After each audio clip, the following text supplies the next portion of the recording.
MP হওয়ার পরেও BNP ঘাঁটি বগুড়া ৬ আসন ছেড়ে দিচ্ছেন তারেক রহমান। ঢাকা ১৭ আসনের সংসদ সদস্য হিসেবে শপথ নেওয়ার সিদ্ধান্ত।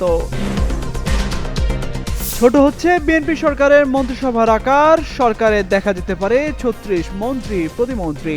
৩০-এর নিচে নামিয়ে আনা হবে মন্ত্রণালয়ের সংখ্যা। মন্ত্রীদের জন্য ৩৭ বাড়ি সহ বিলাসবহুল অর্ধশত গাড়ি প্রস্তুত। সিদ্ধান্ত হয়নি নতুন প্রধানমন্ত্রীর বাসভবন নিয়ে। শপথের পর তারেক রহমান নেবেন সিদ্ধান্ত, জানালেন গণপূর্ত উপদেষ্টা। নতুন মন্ত্রীদের শপথ অনুষ্ঠানে দেশে আসছেন ৬ দেশের প্রতিনিধিরা। ঢাকার পথে শ্রীলঙ্কার স্বাস্থ্যমন্ত্রী। বাড়তে পারে অতিথির সংখ্যা, বলছে পররাষ্ট্র মন্ত্রণালয়। এমপিদের ট্যাক্স ফ্রি গাড়ি, সরকারি প্লট নেবেন না জামায়াতের এমপিরা। প্রচলিত পথে না হাঁটার ঘোষণা। শিশির মনিরের ফেসবুক পোস্ট। পুলিশের শীর্ষ নেতৃত্বে পরিবর্তনের জোর গুঞ্জন। নতুন আইজিপির দৌড়ে আলোচনায় ৩ নাম।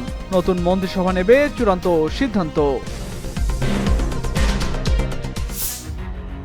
ত্রয়োদশ জাতীয় সংসদ নির্বাচনে ঢাকা ১৭ ও বগুড়া ৬ এই ২ আসন থেকে প্রতিদ্বন্দ্বিতা করে উভয় আসনে জয় পেয়েছেন বিএনপি চেয়ারম্যান তারেক রহমান। আইন অনুযায়ী একাধিক আসনে নির্বাচিত হলেও একটি আসনই ধরে রাখতে পারবেন তিনি।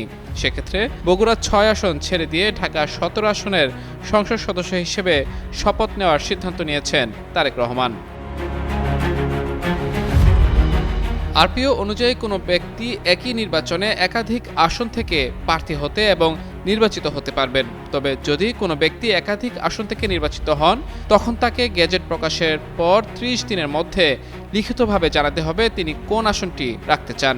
নির্ধারিত সময়ের মধ্যে সিদ্ধান্ত না জানালে নির্বাচন কমিশন দেশের আইন অনুযায়ী ব্যবস্থা নেবে এবং অবশিষ্ট আসনটি শূন্য ঘোষণা করা হবে। ঢাকা ১৭ আসনের বেসরকারি ফলাফল অনুযায়ী তারেক রহমান ৭২,৬৯৯ ভোট পেয়েছেন। তার নিকটতম প্রতিদ্বন্দ্বী জামায়াতে ইসলামীর প্রার্থী এস.এম. খালেদুজ্জামান পেয়েছেন ৬৮,৩০০ ভোট। প্রতিদ্বন্দ্বী প্রার্থীর চেয়ে ৪,৩৯৯ ভোটের ব্যবধানে জয়ী হয়েছেন তারেক রহমান।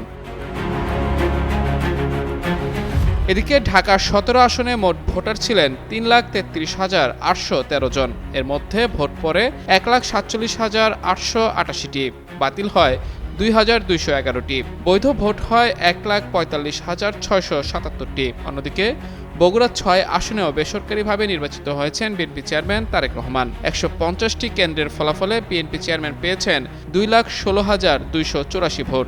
তার নিকটতম প্রতিদ্বন্দ্বী জামায়াতে ইসলামীর প্রার্থী আবিদুর রহমান সোহেল দাঁড়িপাল্লা প্রতীকে পেয়েছেন ৯৭,৬২৬ ভোট। বিপুল ভোটের ব্যবধানে জয়ী হলেও আইনগত বাধ্যবাধকতার কারণে এই আসনটি ছাড়ার সিদ্ধান্ত নিয়েছেন বিএনপি চেয়ারম্যান। ত্রয়োদশ জাতীয় সংসদ নির্বাচনে আরও কয়েকজন প্রার্থী একাধিক আসনে প্রতিদ্বন্দ্বিতা করলেও জয়ের মুখ দেখেছেন কেবল তারেক রহমান। মাহমুদুর রহমান, যুগান্তর নিউজ। জাতীয় সংসদ ভবনের দক্ষিণ প্লাজায় শপথ গ্রহণের পর থেকে যাত্রা শুরু করতে যাচ্ছে বিএনপি নেতৃত্বাধীন সরকার। মঙ্গলবার সকাল ১০টায় জাতীয় সংসদের দক্ষিণ প্লাজায় সংসদ সদস্যদের শপথ গ্রহণ অনুষ্ঠানের কথা রয়েছে। একই স্থানে বিকেল ৪টায় শপথ নেবেন নতুন সরকারের মন্ত্রিসভা। নতুন মন্ত্রিসভার জন্য এরই মধ্যে প্রস্তুত করা হয়েছে ৪০টি সরকারি বাসভবন ও অর্ধশত বিলাসবহুল গাড়ি। নতুন মন্ত্রিসভার সদস্যদের জন্য ঢাকার বেইলি রোড, গুলশান, ধানমন্ডি এবং মিন্টো রোড এলাকায় প্রায় ৪০টি বাসভবন প্রস্তুত রাখা হয়েছে। গৃহায়ন ও গণপূর্ত মন্ত্রণালয়ের সূত্রে জানা গেছে, আগের সরকারের আমলের মন্ত্রী ও বর্তমান উপদেষ্টারা যেসব বাসভবন ছেড়ে দিয়েছেন, সেগুলো মিলিয়ে ৪০টি বাসভবন এখনই প্রস্তুত রয়েছে। চাহিদার উপর ভিত্তি করে এই সংখ্যা আরও বাড়ানো হতে পারে। এছাড়াও যেসব বাড়ির সংস্কার প্রয়োজন, সেগুলোর কাজও দ্রুত শুরু হবে। প্রধানমন্ত্রী কোথায় থাকবেন তা সম্পূর্ণ তার ব্যক্তিগত সিদ্ধান্তের উপর নির্ভর করবে। তিনি চাইলে নিজের বর্তমান বাসভবনেও থাকতে পারেন অথবা নতুন কোনো বাসভবন তৈরির নির্দেশনাও দিতে পারেন। গৃহায়ন ও গণপূর্ত মন্ত্রণালয়ের সংশ্লিষ্ট সূত্র জানায়, অন্তর্বর্তীকালীন সরকারের প্রধান উপদেষ্টা ডক্টর মোহাম্মদ ইউনূসের বর্তমান বাসভবন যমুনা নতুন প্রধানমন্ত্রীর জন্য প্রাথমিকভাবে বিবেচনায় রাখা হয়েছে। তবে স্পিকার ও ডেপুটি স্পিকারের বাসভবন একীভূত করে প্রধানমন্ত্রীর স্থায়ী বাসভবন করার বিষয়ে আগের একটি কমিটির সুপারিশ থাকলেও তা এখনও চূড়ান্ত রূপ পায়নি। এদিকে শপথের দিন চূড়ান্ত হবে গাড়ির সংখ্যা। সংশ্লিষ্ট সূত্র জানায়, মন্ত্রিপরিষদ বিভাগ থেকে প্রয়োজনীয় সংখ্যক গাড়ি প্রস্তুত রাখার জন্য সরকারি যানবাহন অধিদপ্তরকে নির্দেশনা দেওয়া হয়েছে। সেই নির্দেশনার আলোকে প্রাথমিকভাবে মন্ত্রীদের জন্য অতিরিক্ত 5টি সহ মোট 50টি গাড়ি প্রস্তুত করা হয়েছে। কোনো দুর্ঘটনায় কবলিত হলে তাৎক্ষণিক আরেকটি গাড়ি ব্যবহারের জন্য অতিরিক্ত 5টি গাড়ি যুক্ত করা হয়েছে। সরকারি যানবাহন অধিদপ্তরের পরিবহন কমিশনার মোহাম্মদ খায়রুল কবির মেনন গণমাধ্যমকে জানান, মন্ত্রিপরিষদ বিভাগের নির্দেশনা অনুযায়ী প্রয়োজনীয় সংখ্যক গাড়ি প্রস্তুত রাখা হচ্ছে। তবে ঠিক কতগুলো গাড়ি লাগবে সেটি শপথের দিন মন্ত্রিপরিষদ বিভাগ থেকে চূড়ান্তভাবে জানানো হবে। সেই অনুযায়ী প্রয়োজনীয় ব্যবস্থা গ্রহণ করার প্রস্তুতিও রয়েছে। প্রত্যয় দাস, যুগান্তর নিউজ। নতুন সংসদ সদস্য ও মন্ত্রীদের শপথ ঘিরে চলছে শেষ সময়ের প্রস্তুতি। মঙ্গলবার সকালেই সংসদ ভবনের দক্ষিণ প্লাজায় শপথ নেবেন নতুন সংসদ সদস্যরা। এছাড়া বিকেলে শপথ নেবেন নতুন মন্ত্রীরা। এই অনুষ্ঠানের জন্য এরই মধ্যে আমন্ত্রণ জানানো হয়েছে 13 দেশের সরকার প্রধানদের। বাংলাদেশের নবনির্বাচিত সরকারের শপথ গ্রহণ অনুষ্ঠানে অংশ নিতে ভারতের লোকসভার স্পিকার ওম বিড়লা, পাকিস্তানের সিনিয়র মন্ত্রী আহসান ইকবাল, ভুটানের প্রধানমন্ত্রী শেরিং টোবগে সহ দক্ষিণ এশিয়ার 6 দেশের প্রতিনিধিরা ঢাকায় আসছেন।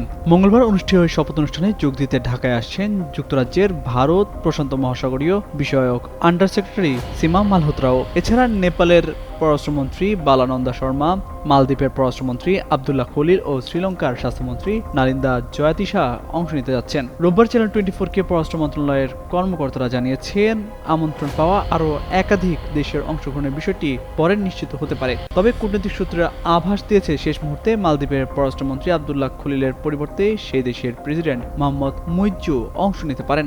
বাংলাদেশের নতুন সরকারের শপথ অনুষ্ঠানে অংশ নিতে অন্তর্বর্তী সরকারের প্রধান উপদেষ্টা অধ্যাপক মোহাম্মদ ইউনূস গত শনিবার চীন, ভারত, পাকিস্তান সহ 13 দেশের সরকার প্রধানকে আমন্ত্রণ জানিয়েছেন। আগামী মঙ্গলবার বিকেলে জাতীয় সংসদের দক্ষিণ প্লাজায় ত্রয়োদশ জাতীয় সংসদ নির্বাচনে বিজয়ী বাংলাদেশ জাতীয়তাবাদী দলের নেতৃত্বে গঠিত নতুন সরকারের শপথ গ্রহণ অনুষ্ঠানের আয়োজন করা হয়েছে।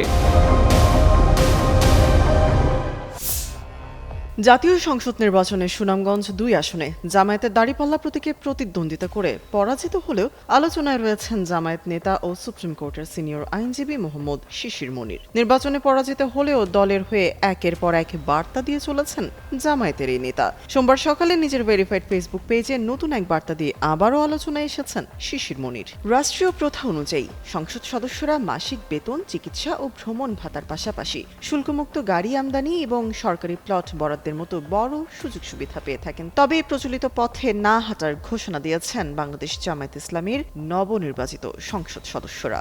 জামায়াত ইসলামীর নবনির্বাচিত সংসদ সদস্যরা ট্যাক্স ফ্রি গাড়ি ও সরকারি প্লট গ্রহণ করবে না বলে দলের অবস্থান স্পষ্ট করেছেন শিশির মনির। আজ সকালে সামাজিক যোগাযোগ মাধ্যমে এক পোস্টে তিনি এই কথা বলেন, পূর্ব ঘোষণা অনুযায়ী জামায়াতের এমপিরা ট্যাক্স ফ্রি গাড়ি এবং সরকারি প্লট গ্রহণ করবে না। এর আগে গত 7 নভেম্বর সিলেটে জামায়াত আয়োজিত সমাবেশে বাংলাদেশ জামায়াত ইসলামের আমির ডক্টর শফিকুর রহমান ঘোষণা দিয়েছিলেন, আগামীতে জামায়াতের একজনও যদি এমপি নির্বাচিত হন তাদেরকেও সরকারি প্লট নেবে না ও বিনা ট্যাক্সের গাড়িতে চলবে না। নির্বাচন পরবর্তী সময়ে বাংলাদেশ পুলিশের শীর্ষ নেতৃত্বে পরিবর্তনের জোর গুঞ্জন শুরু হয়েছে।